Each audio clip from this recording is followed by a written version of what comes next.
آج کے اس خوشگوار ٹرین سفر کے دوران میں آپ کو دکھانے والا ہوں پاکستان کی 140 سالہ پرانی نہر اور اس کے ساتھ دریائے راوی کا پل، اور اس کے علاوہ آپ کو دیکھنے کو ملے گی فضل شاہ کینال اور حویلیاں مین لائن کینال۔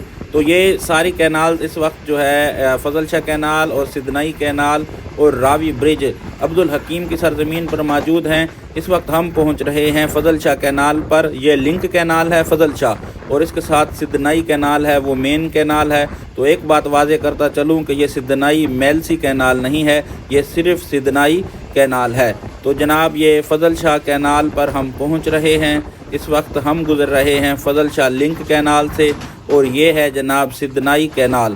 اس کینال کی لمبائی 50 کلومیٹر ہے، اور اس کی ساری تاریخ ابھی میں آپ کو جو ہے گوش گزار کرتا ہوں، کیونکہ دریائے راوی کا پل آ رہا ہے۔ پہلے اس کے اوپر سے گزر جائیں، پھر آپ کو میں اس کی ساری تاریخ بتاتا ہوں۔ تو دریائے راوی یہاں پر بڑا نہیں ہے، پل مطلب ہے اتنا، اس دریا کی چوڑائی اور لمبائی اتنی نہیں ہے، یہ دریا کا اینڈ ہے۔ تو اس سے پہلے اس پہ کافی بیراج وغیرہ تعمیر کیے گئے ہیں، بڑی نہریں نکلتی ہیں، تو تھوڑی تاریخ ان کی بھی آج ڈسکس ہو جائے گی۔ تو اس سب چیزوں کو جاننے کے لیے آپ جڑے رہیں اس ویڈیو میں۔ دوستو پہلے تو میں آپ کو یہ کلیئر کر دوں کہ یہ رزلٹ اس وقت اس طرح کیوں ہو گیا ہے۔ پہلے جو میں نے ویڈیو بنائی وہ ٹرین کے دروازے میں کھڑے ہو کے بنائی تھی، تو ٹرین کی سپیڈ کافی زیادہ ہو گئی تھی، جس کی وجہ سے ویڈیو بنانا وہاں پر کھڑے ہونا ممکن نہیں ہو پا رہا تھا۔ تو آج کی میری ٹکٹ تھی اے سی اسٹینڈرڈ کے اندر۔ تو اے سی اسٹینڈرڈ میں چونکہ یہ ونڈو شیشے جو ہیں یہ فکس ہوتے ہیں، تو پھر اسی سے مجبوراً ویڈیو بنانی پڑی، اس وجہ سے ویڈیو تھوڑی کلیئر نہیں آ رہی۔ تو میں آپ کو بتاتا چلوں کہ ابھی جو ہم نے سدنائی کینال کراس کی، چونکہ میں نے ابھی آپ کو کلیئر کیا ہے کہ سدنائی یہ کینال اور ہے اور سدنائی میلسی جو ہے کینال اور ہے۔ تو یہ جو سدنائی ہے اور سدنائی میلسی ہے، دراصل دونوں ایک ہی مقام سے نکلتی ہیں، سدنائی ہیڈ ورکس سے، اور یہ راوی دریائے راوی سے نکلتی ہیں۔ تو آپ کو ذرا تاریخ بتاتا چلوں، سدنائی کینال کا پروجیکٹ جو ہے 1875 میں 1875 میں برٹش گورنمنٹ کو پیش کیا گیا۔ تو قائد اعظم سے بھی جو ہے یہ پرانی ہے، وہ 1876 میں پیدا ہوئے۔ تو 1875 میں برٹش گورنمنٹ نے اس پلان کو، اس منصوبے کو ریجیکٹ کر دیا، کیونکہ اس وقت ان کو یہ کافی مہنگا پروجیکٹ لگ رہا تھا، اور اس وقت گورنمنٹ دوسرے پروجیکٹس پر کام کر رہی تھی۔ تو پھر 1882 میں 1882 میں اس پروجیکٹ کو دوبارہ پیش کیا گیا، سدنائی کینال پروجیکٹ کو۔ تو اس وقت اس کی جو کل لاگت تخمینہ لگایا گیا تھا وہ تھا 7,74,480 روپے۔ تو لیکن اس کو اس وقت 1883 میں قبول کر لیا گیا، اور اس پہ فوری جو ہے کام شروع ہو گیا۔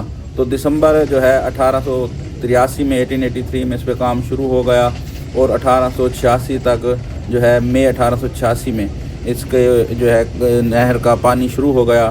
اور جب اس کا پانی شروع ہو گیا اس نہر کو، تو جب یہ اوپن کی گئی تو اوپننگ کے وقت ہی یہ 26,455 ایکڑ کو زیر آب کر رہی تھی، سیراب کر رہی تھی۔ 1886 میں جو ہے نہر کی کمپلیٹ ہو گئی۔ تو اسی دوران 1887 میں ہی وہاں کے آس پاس کے لوگوں نے ایک پیٹیشن درج کر دی، اور انہوں نے کہا کہ ہمارے علاقے کو جو ہے آپ نے کوئی پانی نہیں دیا۔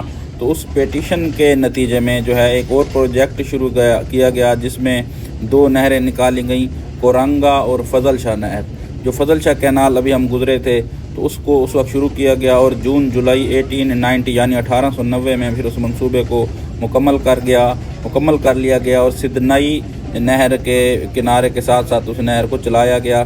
تو وہ فضل شاہ کینال ابھی ہم نے کراس کی تھی سدنائی کینال کے جو بالکل پاس تھی، اور یہ عبدالحکیم کے علاقے میں آتی ہے۔ تو یہ ساری ہسٹری ہے۔ تو اس حساب سے اگر آپ دیکھیں کہ 1887 میں یہ نہر جو ہے شروع ہو گئی تھی پانی دینا 1886 میں، تو تقریباً 140 ایئرز بنتے ہیں۔